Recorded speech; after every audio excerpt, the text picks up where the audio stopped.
They called her number 7 in the shelter logs. No name, no collar, no history. Just a number, a kennel, and silence. She'd been found behind a gas station on Route 9, shivering in the rain, ribs showing through her thin coat, eyes wide with a fear so deep it looked like she'd forgotten how to hope.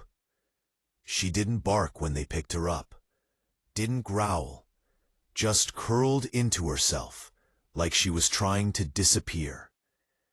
At the Haven Ridge Animal Shelter, the staff tried everything. Soft voices, treats, quiet corners. But she stayed in the back of her kennel, ears flat, tail tucked, eyes fixed on the floor. She wouldn't eat from a bowl unless it was placed far away. She flinched at sudden movements, and when children passed by, she'd press herself against the wall like she was trying to melt into the concrete. "She's shut down," the veteran volunteer Martha said gently. "She's been through something. We just need to give her time." But time wasn't kind in shelters. Space was limited. Hearts were full, but resources weren't. And No 7 wasn't showing signs of improvement. No tail wags, no eye contact, no interest in toys or other dogs. Then, one rainy Tuesday, Martha did something small. She walked into the supply closet and pulled out an old stuffed bear, brown fur faded, one button eye missing, a patched ear from years of love. It had been donated in a box of children's toys, forgotten, waiting for someone to claim it. She placed it gently in the corner of No 7's kennel. The dog didn't move for hours, but that night, when the shelter was dark and quiet, Martha saw her on the security camera. No 7 had crept forward. She'd sniffed the bear, nudged it with her nose. Then, slowly, she'd curled around it, pressing her body against its softness, like it was the first warm thing she'd felt in months. She didn't let go after that. The bear became her shadow. She carried it in her mouth during walks. She slept with it tucked beneath her chin. When volunteers came to clean her kennel, she'd lift her head, eyes alert, not out of fear, but out of protection. "This is mine." They started calling her Luna, for the way she'd look up at the moon through the high windows, the bear clutched in her paws. Still, no one came to adopt her. People passed by. They loved the puppies, the golden retrievers, the friendly labs. But Luna? She was too quiet, too serious, too broken. "We can't keep her forever," the director said one afternoon, sighing.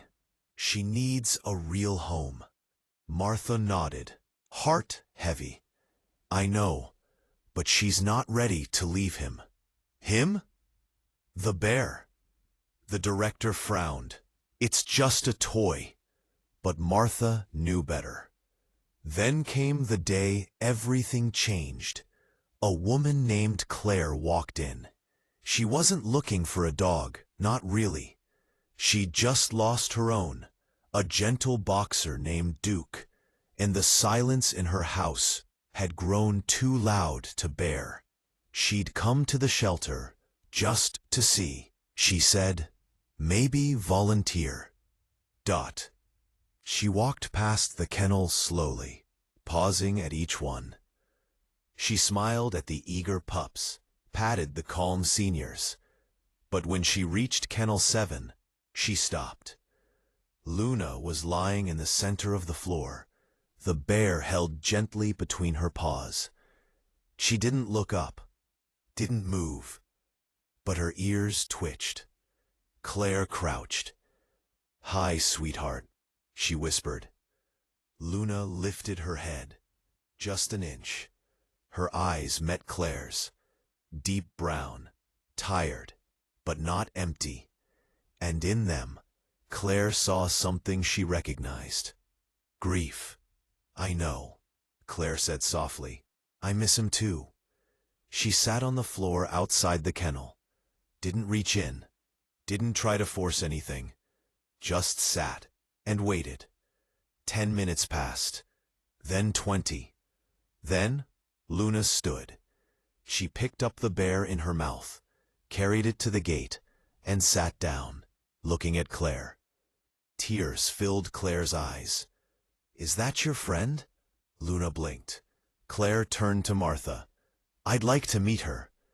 The introduction was slow, careful. Claire sat in the yard, the bear placed between them. Luna approached, sniffed Claire's hand, then lay down, the bear pressed to her side. "She's never done that before," Martha whispered. But Claire understood. Some bonds aren't about energy or tricks. They're about safety.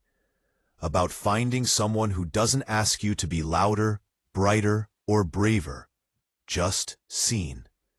By the end of the visit, Luna had let Claire touch her head, and when Claire stood to leave, Luna walked to the gate, the bear in her mouth, and looked at her with a question in her eyes.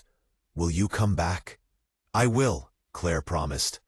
She came back the next day, and the next. On the fourth visit, Luna walked out of the kennel on her own. She didn't look back. The adoption paperwork took an hour.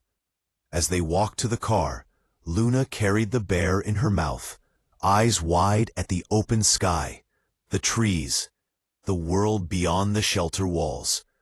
Claire opened the back door of her sedan. "Up you go, Luna." Luna hesitated. She looked at the car, then at Claire, then at the bear. And then she did something no one expected. She laid the bear gently on the seat. Then she turned and walked back toward the shelter. Claire's heart dropped. "Luna, no!" But Luna stopped at the edge of the parking lot. She looked back at Claire, not with fear, but with purpose. Claire understood. She ran inside, heart pounding, and found Martha. "She won't leave without it," she said, voice breaking. "The bear. She won't go unless she knows he's coming too." Martha's eyes filled with tears. Of course she won't. He was her only friend in there. He was her hope. They wrapped the bear in a clean towel. Martha placed a small red ribbon around its neck. "For luck," she said. Back at the car, Luna whined softly when she saw them. When Claire handed her the bear, she took it gently, climbed into the car, and lay down, curling around it like nothing in the world mattered more. At home, Luna explored slowly. She sniffed every room, every corner. She paused at Duke's old bed, then walked past it without hesitation, as if she knew this wasn't about replacing him, but about adding to a heart that still had room to love. That night, Claire made a bed for her in the living room, soft blankets and a heating pad to soothe her old joints. But Luna didn't stay there. She carried the bear upstairs, climbed onto Claire's bed, and curled at the foot. The bear tucked in. Claire didn't move her. She just whispered, "You're safe now, both of you." In the weeks that followed, Luna began to bloom. She wagged when Claire came home. She learned to sit. She even played with a soft rope toy, always keeping the bear nearby, as if making sure he didn't feel left out. One rainy afternoon, Claire found her in the backyard, the bear sitting upright against the porch steps, Luna lying beside it, watching the rain. She's keeping him dry, Claire told her neighbor, smiling through tears. Luna never outgrew the bear. She carried it on walks, slept with it every night.